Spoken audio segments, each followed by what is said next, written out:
Moi, je suis Manon. J'ai fondé la société Libu avec mon associé Tinou. C'est une société qui a aujourd'hui 5 ans, qui a été fondée en 2019. Et initialement, c'était un projet étudiant. Pendant notre école d'ingénieurs, donc on est tous les deux ingénieurs spécialisés en optique, issus de l'Institut d'optique, qui est une école française spécialisée dans l'ingénierie pour la lumière.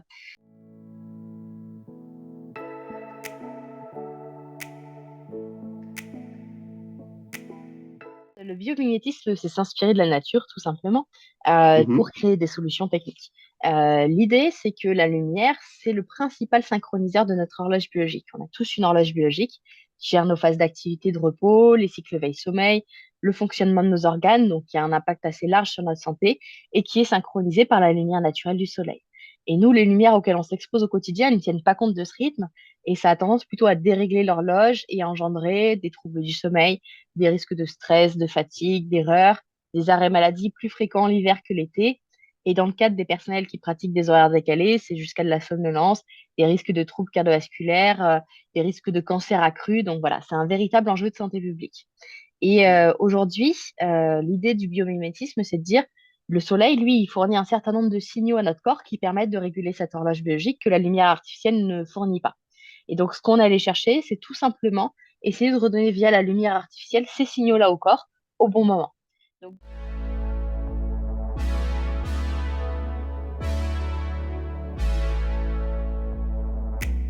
effectivement, au démarrage, sur la partie industrielle, on avait visité plusieurs sites industriels en France. Notamment, le fait qu'il y avait le Covid nous a fait faire le choix de prendre des partenaires locaux. Parce qu'on s'est dit que c'était beaucoup plus simple, notamment pour nous qui n'avions jamais industrialisé de produits, de les avoir à côté. Parce que ça permettait de s'y rendre facilement dès qu'il y avait un problème, ça permettait de pouvoir résoudre les choses ensemble de visu et pas par téléphone ou visio systématiquement. La difficulté pour moi, pour une entreprise qui démarre, c'est plus de réussir à contractualiser une première collaboration.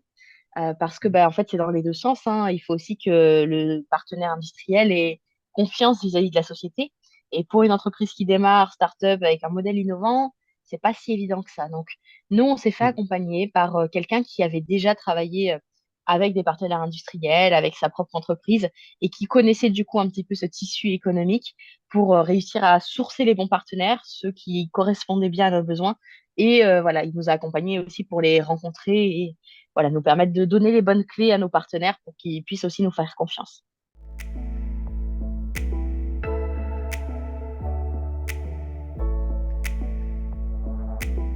Nous, notre objectif, c'est de devenir l'acteur français spécialiste de l'éclairage circadien pour les professionnels, donc toutes les situations de travail, ce qui est très large, hein.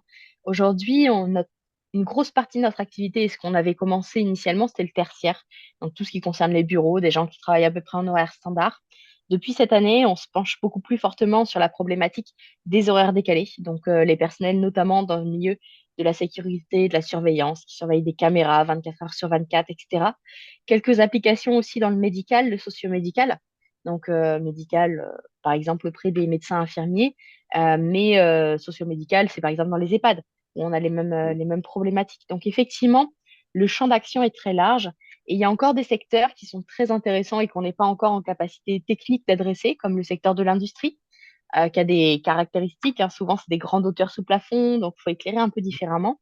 Et aujourd'hui, nous, notre plan de développement, il est tourné vers le fait de développer des formats produits qui vont permettre d'adresser des secteurs qui, aujourd'hui, de par juste la typologie produit, ne sont pas accessibles, mais pour lesquels la technologie présente de l'intérêt.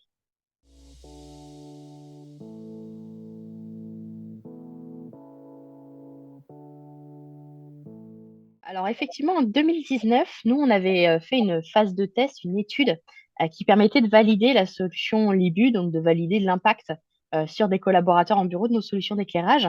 Et cette étude, elle avait été faite avec un protocole conçu avec des chercheurs qui permettait d'éliminer le biais du changement d'éclairage. Donc on avait le même éclairage, mais il y avait des périodes où il fonctionnait et des périodes où il fonctionnait comme un éclairage standard, donc où on n'attendait pas de résultat.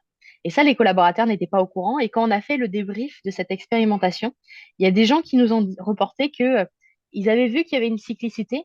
Ils se retrouvaient à la machine à café et ils se rendaient compte certaines semaines qu'ils avaient tous mal dormi, tout le monde allait mal et que parfois, c'était pas du tout le cas. Et au bout d'un moment, au bout de quelques mois d'expérimentation, ils ont fait le lien, ils ont dit se dire, bah, il doit y avoir quelque chose avec ce test qu'on est en train de faire. Il y a des périodes où ça ne doit pas marcher, tout simplement.